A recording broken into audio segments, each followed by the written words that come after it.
fotoşəkillərdəki erməni əskərlərindən bir neçəsini tanıdı. Bu ikisi mənim əskərlərimdir. Bu, bir də bu.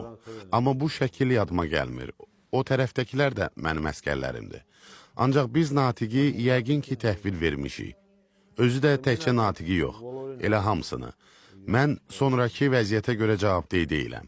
Əgər öldürdüklərimiz olubsa da, onların nəşini təhvil vermişik. Mən əgər sözünü vurğulamaq istəyirəm.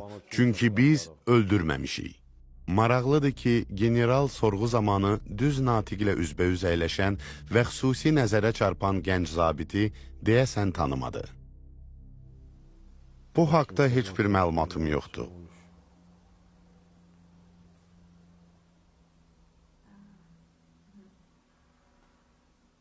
Heç bir məlumatım. Heç nə deyə bilmərəm. Sonra biz istefada olan polkovnik leytinant Romik Mixiteryanla görüşmək üçün Ermənistan paytaxtı Yerevana yollandıq.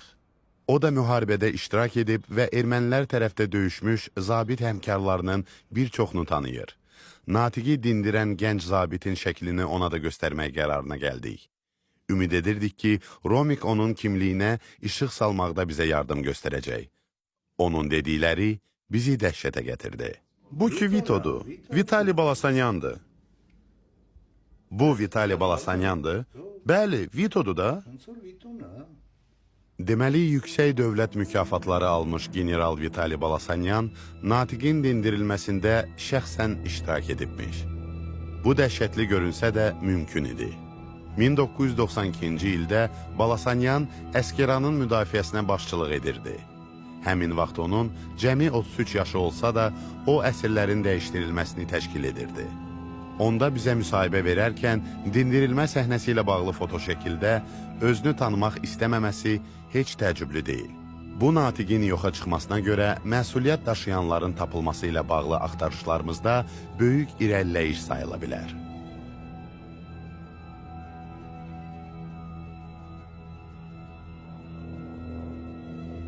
Lakin biz Romikin sözlərini təsdiqləyəcək azı daha bir erməni şahidin ifadəsini almalıydıq.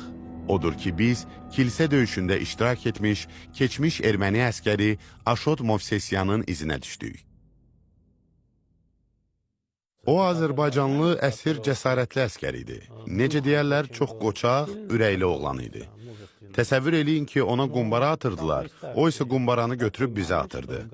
Kimyəvi tərkibli qumbara, tüstü şaşkası atırdıq. Amma heç nə təsir eləmirdi.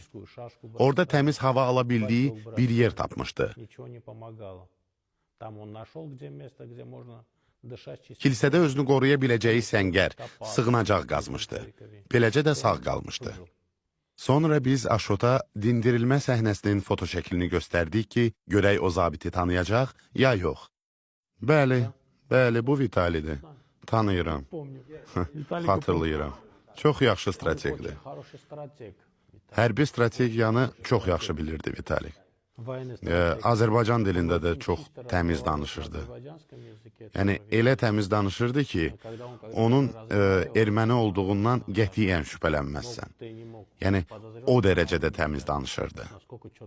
Hələ bu harasıdır. Aşot bizə daha bir sirr açdı. Sən demə Vitali Balasanyan kilsəyə hücuma şəxsən özü rəhbərlik edibmiş.